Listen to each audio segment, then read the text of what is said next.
Well, this is the reason right here. While the residents out here tell us they woke up without water. The dump sites like this pretty much cover the Flower Bluff area, and he said they've had a problem with this particular site for several years now. At this point, they want to find him. They're not sure if he's a witness or even a possible suspect. The residents who live in this area tell us that the fences that line McCardle are basically tagging magnets, but you can see some of those complaints that people who live here have. They say this scattered trash is here because their dumpster was taken away last week, and they say a busted pipe caused some flooding on their property. Even when they do recover a stolen check, it doesn't always lead them back to their suspect, since most of the information on it is either fake or belongs to a victim. That's why she says they rely on surveillance video from stores so they can see who exactly tried to cash the check in the first place. Not just in Live Oak County, but in all of these counties as well. So they say once their truck is all finished, it's going to help keep residents safe all over South Texas. 20 Switch's volunteer firemen are hard at work getting their new Pride and Joy fit for duty. The 1993 model, with its power steering and automatic transmission, is like a dream come true for the firefighters who were used to driving this 1968 model truck. This is just like a Cadillac over yonder that we're getting compared to this one. Chief Messer says half of his men are over the age of 65, and he says getting rid of the old truck is going to help them the most. See, a lot of us have bad knees and all, and it's hard to get in some of these old trucks. Plus, he says the old truck doesn't have power steering. You can't. You have to do it like this, with two hands, you know. Once they outfit it with all of their equipment and slap on a fresh coat of fire engine red,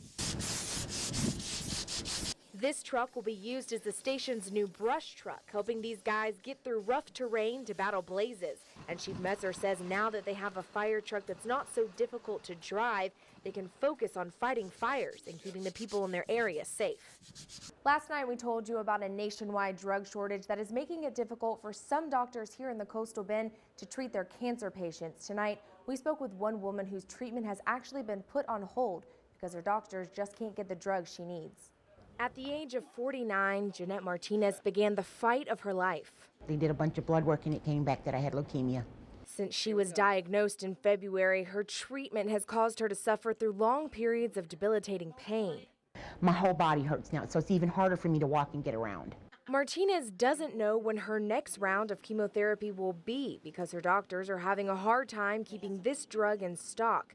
She says she's supposed to get chemo 4 times every 4 weeks, but that schedule has already been pushed back once. This is my second treatment that I just finished, and I was supposed to have it the day after Mother's Day, and I just had it May the 27th. And now she says she has nothing else to do but sit by the phone hoping for a call from her pharmacist. It's really frustrating, waiting and waiting and waiting. You're like kind of like a sitting duck, just waiting because I want to hurry up. I'm the type of person I want to go in there, get it done, get treated, be done. Martinez says thankfully she's in remission and her test results are coming back clear of cancer cells. Still, she says her doctors warn her she has to finish all of her treatments to make a full recovery. And even then, she says she may not be completely cancer-free. It worries, but I think sometimes maybe I won't make it for the next treatment, or maybe it will come back before I get a chance to get in. Yeah, I worry about that a lot. But until these drugs come in, she says the only thing she can do is wait. It can make you go nuts. It really can, you know, thinking about it, but I'm doing okay. Just, I got to take it one day at a time and not think about down the road. Per Solomon, KRS 6 News. It's a milestone in Salome Solis's life, 67 years in the making. Solis was just a few weeks shy of his high school graduation in May of 1944 when he was drafted into the United States Navy during World War II. Oh, disappointment because I lost all my time. Solis says he proudly served his country until the very end of the war. 1 year, 6 months and 3 days.